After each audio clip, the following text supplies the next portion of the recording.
Hi all, welcome to a new video for Horilla development series. In this video, we are going to see how we can configure actions for our card view.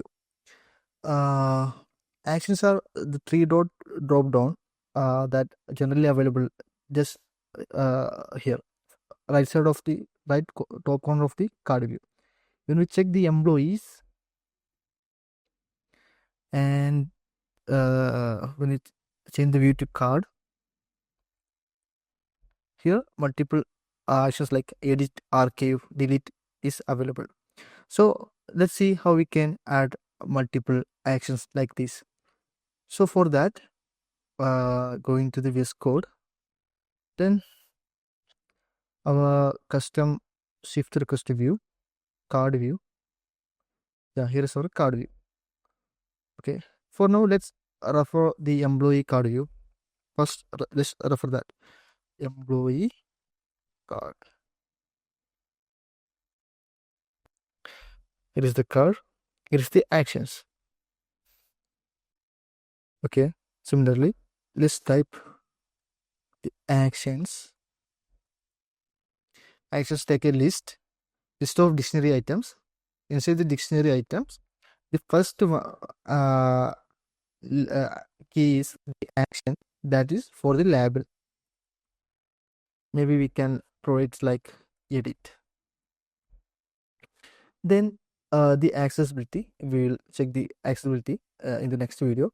It's like the Horilla other accessibility that is we created for the actions inside the Horilla list view. So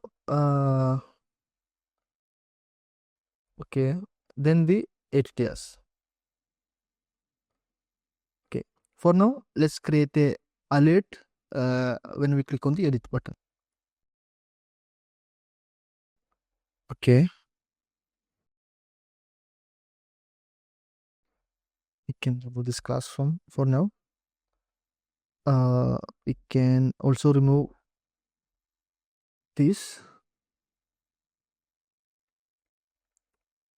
and the closing of this one click. Just provide a simple alert like edit action. Edit action. Also, we can fetch the record details or instance details by writing this Kelly bear braces pair and the database model fields. Okay, now let's restart. Okay, now we can access. Going to the shift request card. Here's the shift request. Yeah, user card. Okay, when we click on this three dot, you can see the action is now visible. Okay, the alert is not showing. Let's check what's happening there. Okay, actually it's there. Okay, maybe here's some quotation mismatch. Let's fix that too. Make it to single quotes. Okay, reset server. Okay, now let's refresh. Okay, here is our action. Yeah, here we can see now the action is coming. Okay, let's check this too. You can see the data is different, is fetching from the record. So like this, you can add multiple actions like this.